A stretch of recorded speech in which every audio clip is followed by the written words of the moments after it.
What is going on, guys? Jack here and welcome back to Football Manager Simulates Barcelona and Real Madrid in the Premier League. Of course, we are back in FM 2018. This is part 2. If you missed part 1, I'll put a link to it in the description or a card in the top right corner. Go click on that, go watch the episode previously. Of course, if you do enjoy this, leave a like, and well, as you can see on screen, it's all going horribly wrong for Barcelona. They are, of course, playing in England, but they are managerless. Yes, they have let their manager go because if we look here, they finished 5th. And well, you can see here, Real Madrid played pretty well in the end. So yeah, today we're going to be taking a look at this season and the next season as well. I don't know how the next season went, so it's going to be a bit of a surprise for both of us. But while Barcelona down in 5th, Luis Suarez, though, top goal scorer in the division. He got 18 goals across 38 league games. And I can see here as well, Messi and Piqué both getting high on the average ratings, so that's kind of interesting. If we look at past positions, perhaps, yeah, you can see here for Barcelona, they were top of the league for so long, but they bottled it at the death, and well, just 3 game weeks away from the end of the season, they dropped down to 5th and never recovered, so that's kind of interesting. And well, you can see for Real Madrid, it was kind of the opposite. They started slow, but in the end, they were out relatively comfortable victors at the top of the table. So let's have a look at Barcelona to start things off, their schedule, how they've been playing on. You can see here they started off with the Community Shield against Manchester United, and well, they won it 3-0. Fair play to them. Rakitic, Suarez and Kasper Dolberg, who I can only assume they signed with the goals. They signed him, yeah, you can see here, for £15 million. Didn't actually put in that many great performances. Anyway, you can see here, due to just FM shenanigans, they did play in the Spanish Super Cup, which they well, they won 4-2. So well done, you won the Spanish Super Cup playing in England. But of course, that's not the focus here. We can see how they got on in the Champions League. So in the group stage, it looks like they walked through relatively comfortable. Curious to see that they got put against Athletic Bilbao. Just looking at Liga BBVA, you can see Atletico have won it the last 2 years in their absence. But just a few slightly unusual teams emerging as candidates at the top of the league, I guess, beneficiaries of the fact that they are, well, they're without the 2 biggest fish in the pond back in Liga BBVA, with Barcelona and Real playing in the Premier League. But yeah, Barcelona, it looks like they got through the Champions League group stage, and you can see they won in the first knockout round against Lyon. They then won in the quarter-final against PSG on penalties. Who scored the winning penalty? I don't know, lots of penalties missed actually looking at it. Looks like it was a bit of a classic. Following on from that, well, would have been the Champions League semi-final, which they won. And then they lost against, well, Arsenal 3-0 in the FA Cup final, but won the Champions League against United, which is really interesting. So a 1-0 victory in the final. It was Dembele with the winning goal. So I wonder where Real Madrid were in the Champions League, because they did not make it to the final. I mean, is it harsh for Barcelona to have sacked Valverde despite the fact he won the Champions League? Clearly the board just weren't happy with a 5th place finish. Obviously, with them winning the Champions League, they do get the European kind of Champions League spot for being the victors. And it looks like Chelsea may have won the Europa League as well. So there's actually going to be 6 teams playing in the Champions League from England next season, which is really cool to see. So, for Barcelona, an okay season, obviously hammered in the FA Cup final, but won the Champions League final. I'm kind of surprised that they sacked their manager. Meanwhile, on the other side of Spain, you can see here Real Madrid still with Zidane in charge, still playing at the Bernabeu. They won the league, obviously, comfortably, as we already established, but how did they get on in other competitions? You can see here in the Champions League, they were in Group D. Unfortunately, we can't see that. Oh, wait, can we see it? If we go to stages, can we have a look at the group? We can't, unfortunately, just because of how soon the Champions League starts. But they won it in that very convincingly, actually. Didn't lose a single game in the group stage. In the first knockout round, however, they lost to Napoli on away goals. Wow, Napoli getting a 2-2 draw away from home after a 1-1 result in the first leg. Perhaps a little bit against the run of play, but that is not looking good for Real Madrid there to struggle that badly in the Champions League. In the FA Cup, they lost in the semi-final to Barcelona. I'm not sure how I missed that. Of course, that game would have been at Wembley, and Suarez and Piqué were the difference makers there. So, well, Real Madrid, the champions of domestic success in terms of winning the league. Barcelona, though, European champions, but sacking their manager. That's kind of curious to see. And, of course, it's worth remembering, Barcelona, they won the league last year, so this is a bit of a fall from grace. But you can see how close it was at the top of the table. Not a lot to separate, you know, the likes of Barcelona, Arsenal, even the way up to United, really. Real Madrid, though, only lost 6 games. 90 points in total is a really impressive haul. Anyway, if we look here at the player overview stats, you can see Luis Suarez, top goal scorer. Cristiano Ronaldo got 17 goals, to be fair to him.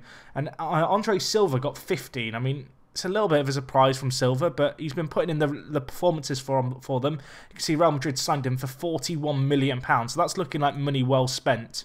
If we do look at the transfers real quick, obviously Vinicius Jr.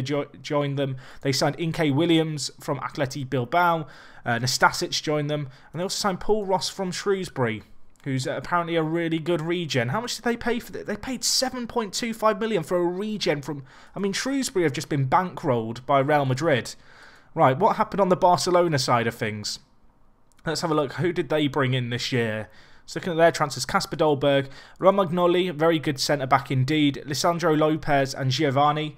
On the outs, they let go of a few players, but, well, they didn't change their team that much. Perhaps that's where they became undone. You know, they didn't really improve the side all that much in this season. If we look here at the player stats, you can see, as I said, Suarez top goal scorer. Kieran Tierney, most player of the matches with 12. Not bad for a fullback. It feels like fullbacks in FM this year do quite well, as is shown by the fact Aaron Cresswell is also up there on the player of the matches. In terms of the highest average ratings, you can see here Ramos was Real Madrid's best performer. Messi, of course, Barcelona's best performer. Suarez is up there as well. And, well, Ronaldo, a little bit off the pecking order, of course, at 34 now. A 7.47 average rating really shouldn't be scoffed at, though. That is a very, very good performance there indeed.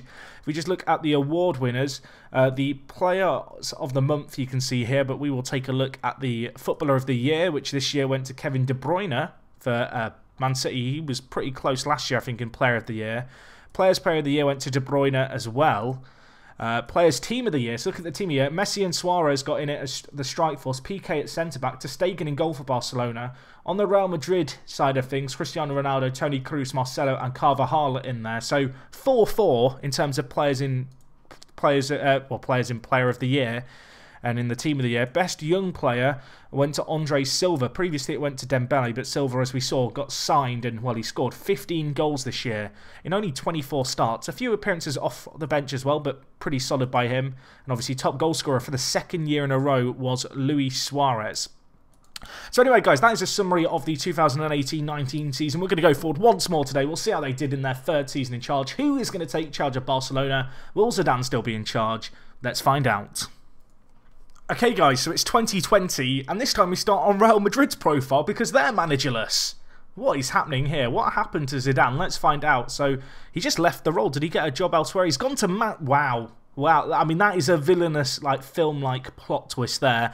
Zinedine Zidane has gone to Man City. He's left the building. He feels like he's achieved everything he can at Real Madrid. And, well, if we look at the league table here, wow. Real Madrid win the league, but they win it on goal difference over Barcelona. Wow, they had the exact same record. Unfortunately, Barcelona's defensive frailties were the difference maker there.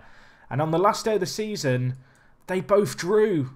Real Madrid drew against Watford. Barcelona had a chance to capitalise, but could only muster up a draw away from home against Arsenal. Elsewhere in the table, not a whole lot of shocks, really.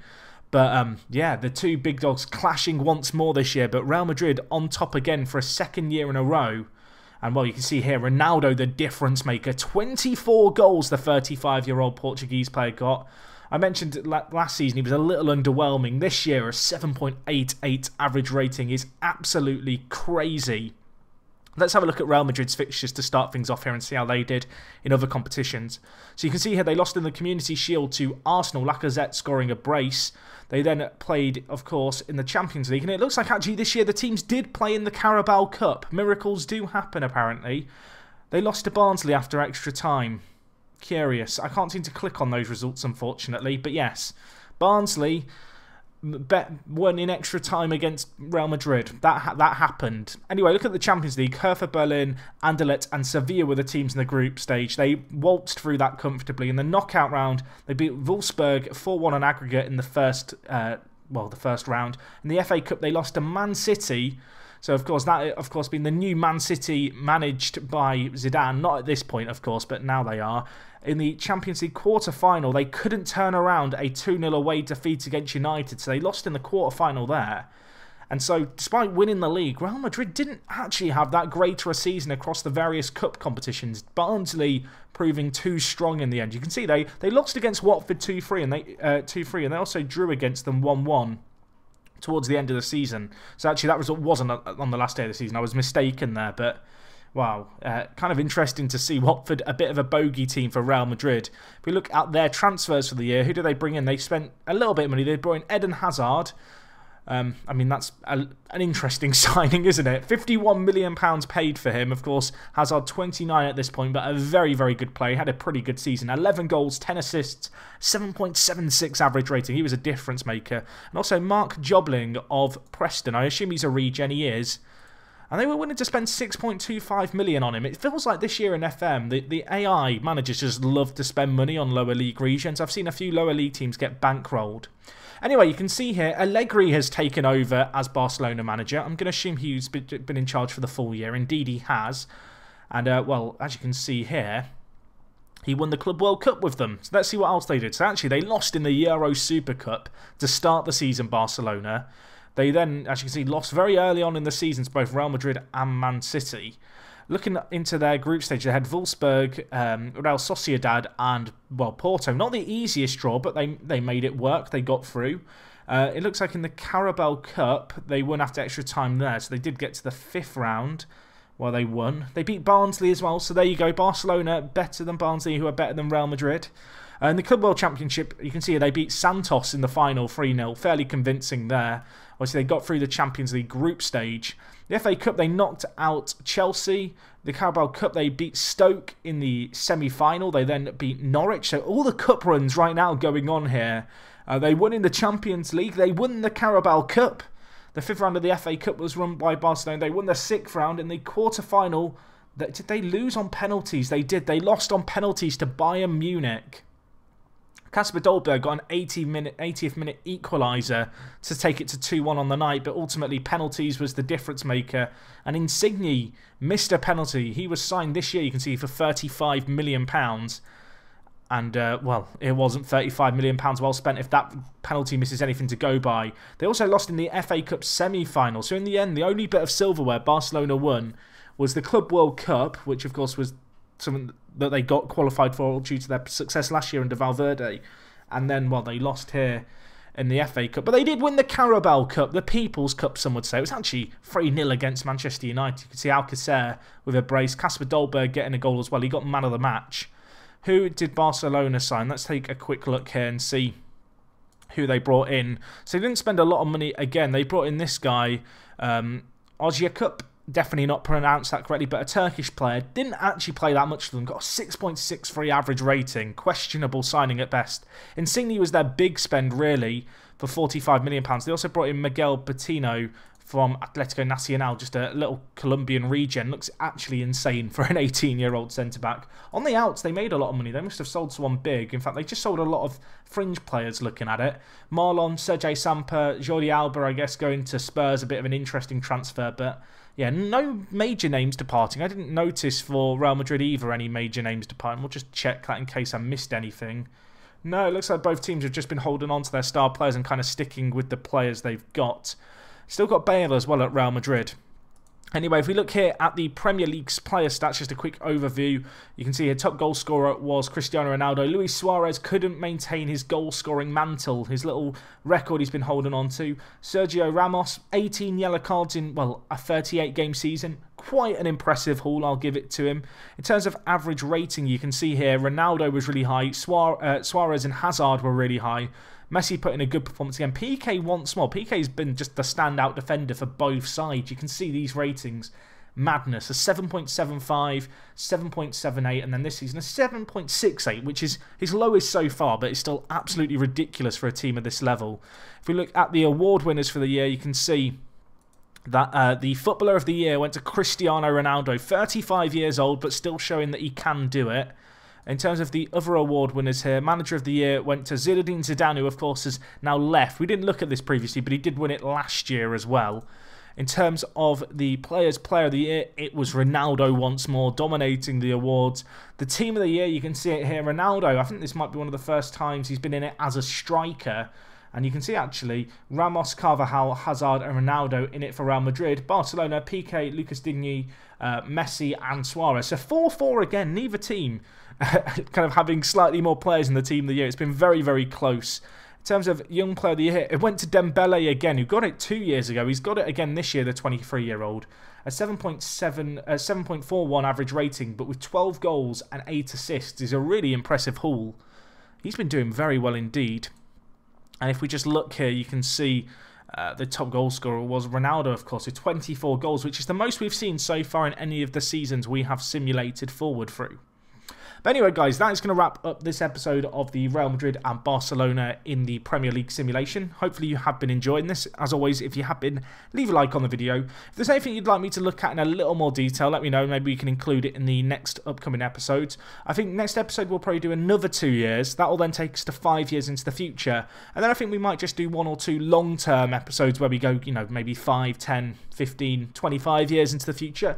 Just kind of see how the teams get on long term. Can they maintain their kind of status as Premier League giants with the likes of Cristiano Ronaldo and Messi retiring? That'll be the interesting thing to see. But anyway, guys, that is going to be all from me today. Thank you for watching. It is me, Jack, and I will talk to you guys in a bit. I'm out.